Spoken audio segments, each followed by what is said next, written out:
Mahfud MD menilai ada yang mau melemahkan polisi. Setelah kemarin demo rusuh dan juga tragedi meninggalnya ojol, institusi penegak hukum diserang dan difitnah habis-habisan. Padahal ya, yang bersalah kan sudah dihukum setimpal ya. Apalagi banyak pelintiran-pelintiran yang gak jelas.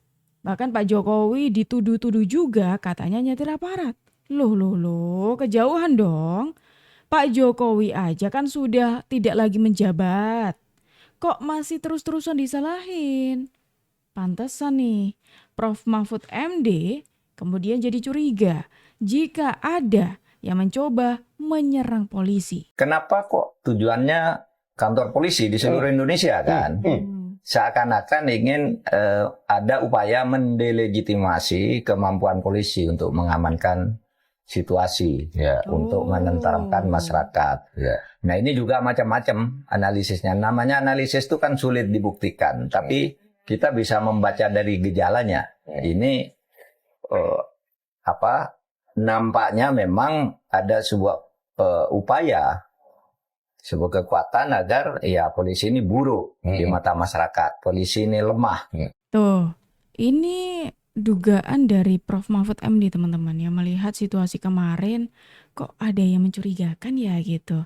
Prof. Mahfud menilai seperti itu. Dan kalau kita coba menelaah lagi, bentar deh, kok saya kayak jadi ingat sesuatu ya. Pihak yang mana pihak ini tuh terkesan sangat benci banget sama Kapolri. Mau bicara hukum, kalau Kapolrinya masih Listio Sigit, sampai berbulu nih gelas nggak akan ada perubahan, Pak. Bayangin gelas bisa bulu nggak? Kalau Pak Prabowo sudah mengganti Kapolri, mungkin kita bicara hukum. Karena saya percaya banyak perwira-perwira yang tidak mau institusi Polri rusak oleh Kapolrinya. Tapi kalau masih dia yang jadi Kapolri, nggak ada harapan, Pak. Itu yang pertama kalau hukum. Politik tadi, kalau Pak Prabowo tidak menemukan kekuatannya sebagai presiden, nggak usah ngomong politik. Kan ini ilmunya Edgar Hoover nih, Edgar H. Hoover. Ya, yang mengumpulkan semua kasus-kasus para elit-elit. Silakan lu nyolong datamu sama gua. Ini kan mereka di tiang gantungan, Pak. Jadi kalau dibilang mereka dukung Jokowi itu dengan tulus ikhlas, enggak. Semua pada takut. Karena apa? Ya banyak dosanya. Kalau nggak ada dosanya, emang takut. Kayak Bu Mega misalnya, emang gue pikirin, suka lu, panggil gue katanya sama Kapolri. Bagi orang-orang bernalar, kita di persimpangan jalan, Pak. Kalau yang namanya institusi kekuasaan, institusi pemerintahan, elit-elit politik, sudah mengangkangi, menepis aturan, undang-undang, konstitusi, membegal MK-nya, MA-nya. Lantas harapan apa lagi yang kita punya? Kalau lu jadi bandit, bisa hidup. Hidup deh. Tinggal jilat sana-sini, lu survive.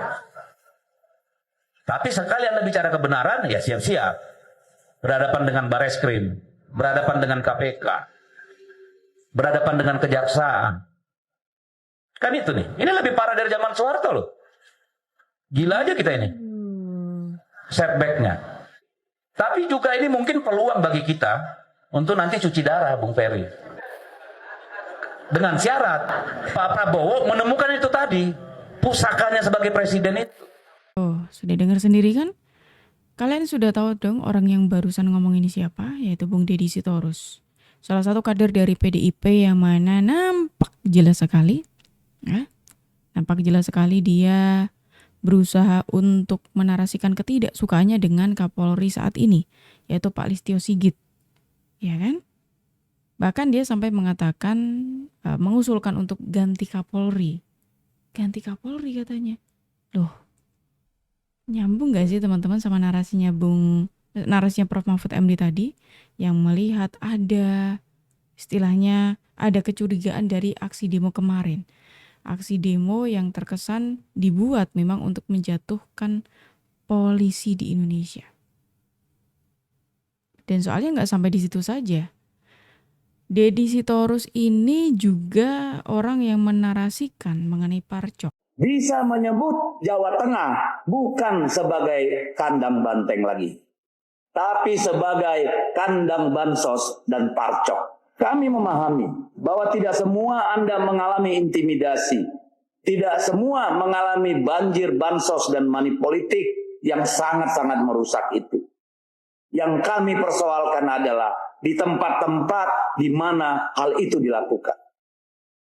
Dan jika saudara-saudara bertanya, apakah Jawa Tengah bukan lagi kandang banteng? Ya, dalam arti pemilihan gubernur.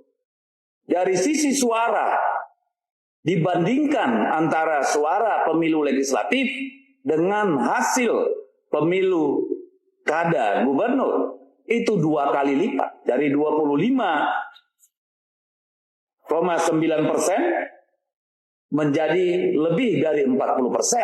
Apakah masih kandang banteng? Yes.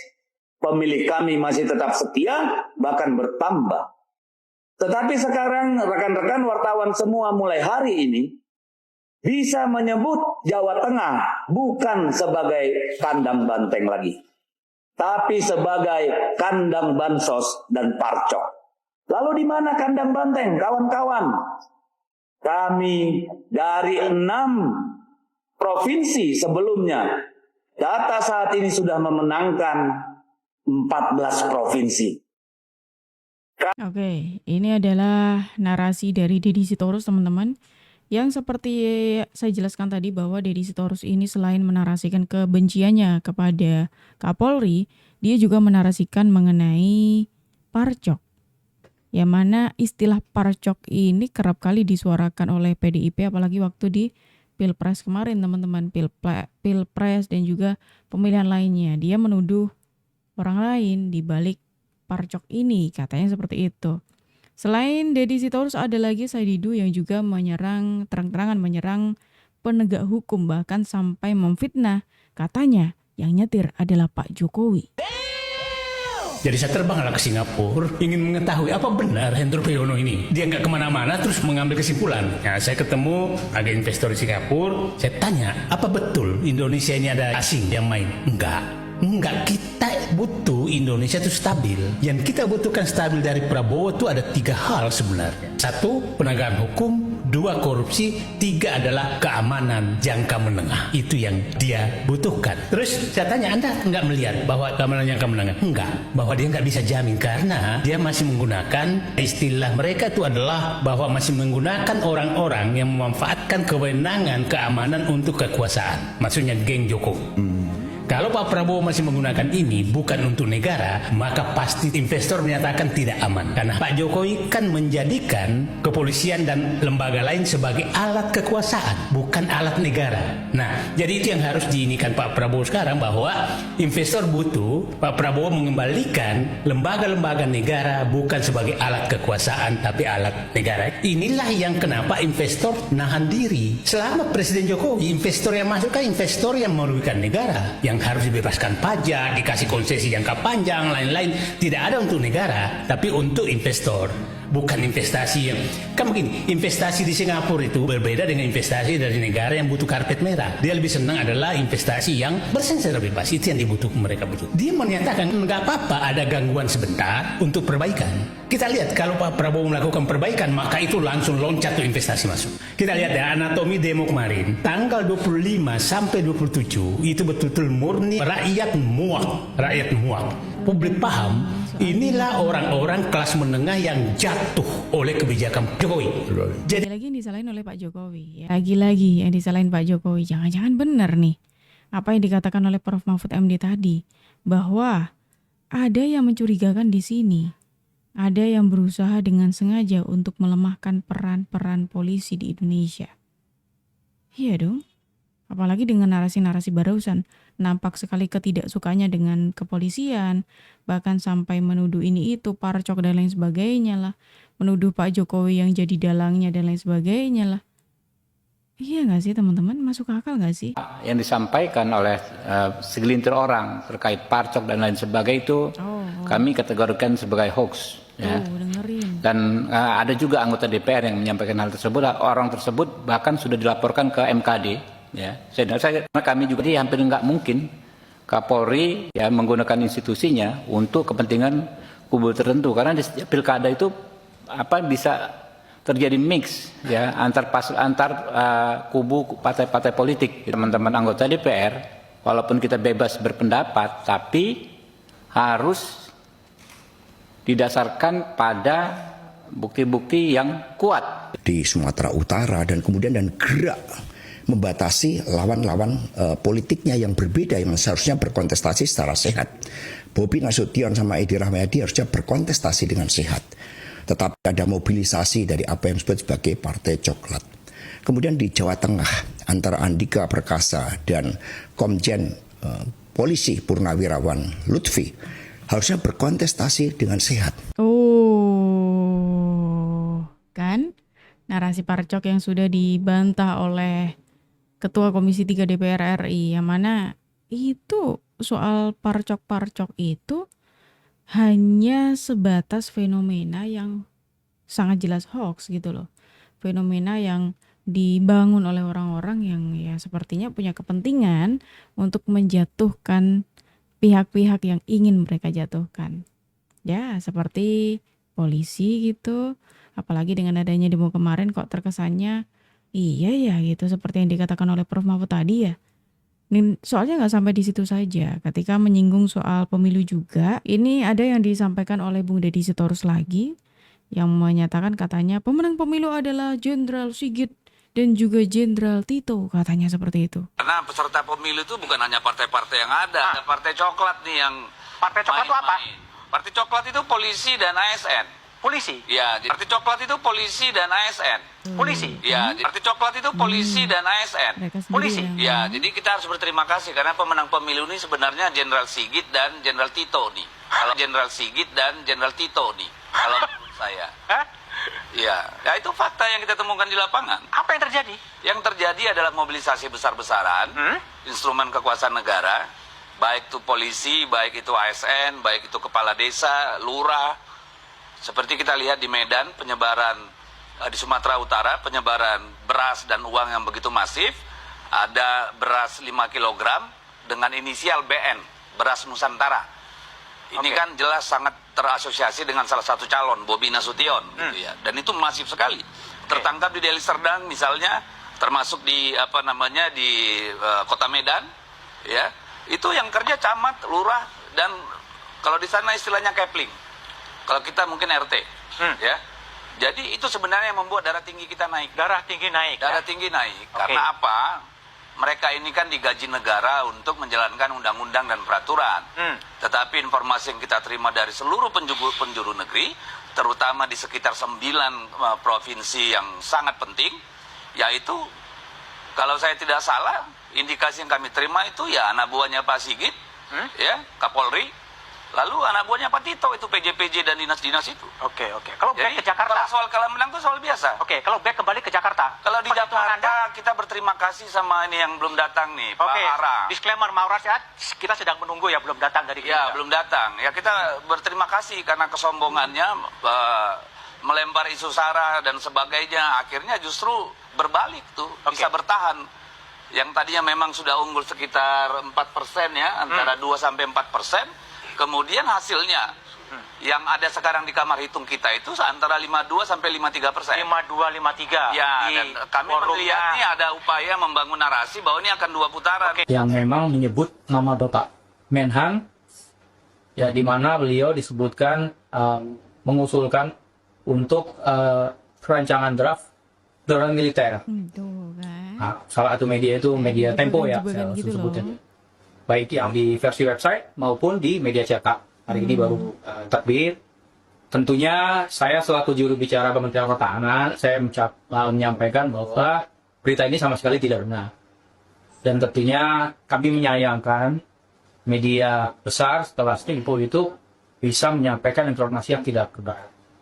Karena sampai dengan saat ini, saya juga sudah mengecek, apabila mengajukan draft itu, kita bukan bicara sebagai seorang individu, sebagai seorang menteri ataupun seorang individu. Tapi ada proses resmi yang berlaku, di mana ada biro-biro yang mengawal, mengerjakan sampai dengan proses pengiriman. Saya sudah mengecek internal ke Biro Hukum, Biro Peraturan Perundang-undangan, dan Biro Tata Usaha. itu sama sekali tidak ada kepuasan dan pengajuan. Jadi apa yang disampaikan oleh media tersebut itu saya bisa tegaskan tidak benar. Iya, bisa saya bilang begitu ya. Dan tentunya saya juga menyayangkan karena dari narasumber yang ada itu tidak prima. Karena kita melihat ya media-media besar ini harusnya kan mematuhi etika jurnalisme, di mana tidak menyebarkan berita yang bisa memprovokasi ataupun menyebarkan kebingungan, apalagi sampai ada mispersepsi. Oh, ya. Ini nih, akhirnya ada yang bersuara, jubirnya Kemenhan ya teman-teman ya. Yang mana ini tuh dijelaskan sama beliau bahwa memang ada sih media yang pada akhirnya dilaporkan ke Dewan Pers ya teman-teman ya. Karena dari apa yang diberitakan itu sangat berbahaya. Media ini sudah kerap kali muncul ya teman-teman ya. Media ini sudah kerap kali muncul yang mana kemunculannya selalu bikin kegaduhan seperti ini. Pasti kalian sudah tidak asing lagi dengan media ini gitu. Coba kita lihat dulu bagaimana narasi dari media ini yang mengutarakan atau mengungkapkan kata mereka, analisa mereka itu ada soal darurat militer. Kang, ada cerita yang menarik lagi. Jadi di akhir pekan ketika setelah demo tanggal 28 dan 29 itu terjadi, ada rencana upaya untuk darurat militer yang dikeluarkan oleh salah satu kementerian dan Jadi sudah jubir dari Kemenhan mengatakan ini berbahaya. dalam bentuk draft. Lalu draft itu diusulkan kepada Prabowo dan seorang purnawirawan jenderal juga memberikan usulan Prabowo mengeluarkan perpu kedaruratan seiring senyampang dengan keluarnya draft darurat militer itu. Lalu Prabowo mengumpulkan beberapa orang dekatnya, termasuk orang dekat di DPR. Nah, orang dekat di DPR inilah yang kemudian keras nih, nggak mau darurat militer. DPR tidak akan setuju lah, tidak akan mendukung adanya darurat militer. Kenapa? Karena kalau darurat militer, Prabowo sendiri justru yang akan terancam jatuh. Gitu. Dan pada akhirnya darurat militer itu dibatalkan. Soalnya nggak sampai di sini saja teman-teman. Media yang sama dia juga menarasikan. Katanya ada desakan untuk copot Kapolri. Tuh semakin jelas kan?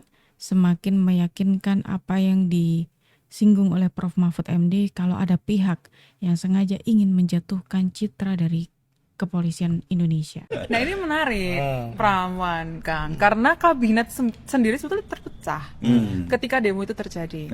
Apa pecahnya? Gimana tuh, Cak? Jadi ada dorongan dari beberapa menteri untuk mencopot Listio sebagai Kapolri. Listio Sigit Prabowo.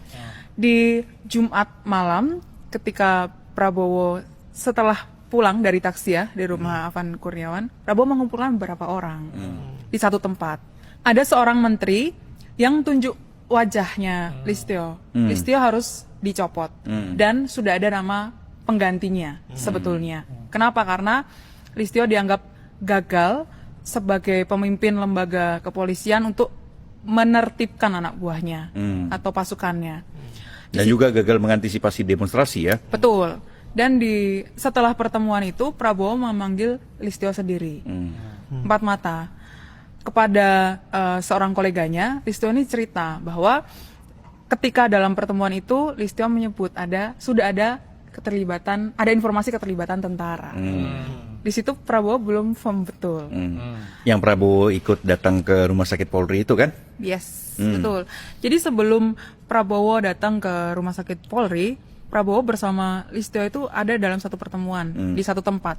Dan Listio menyampaikan data berupa identitas perusak fasilitas umum, penjara, dan di dalam data itu juga ada aliran transaksi dana yang dilaporkan kepada Prabowo. Disitulah Prabowo percaya bahwa ada keterlibatan secara firm. Prabowo percaya bahwa ada keterlibatan tentara. Dan yang sebetulnya juga menarik adalah bagaimana Prabowo menghimpun dukungan dari kabinetnya agar meredam demo-demo ini. Itu dia teman-teman informasi kita hari ini. Kira-kira gimana pendapat kalian? Silakan tulis pendapat kalian di kolom komentar. Dan terima kasih karena kalian sudah menemani aku dari awal sampai akhir. Aku Jup pamit undur diri, sampai jumpa.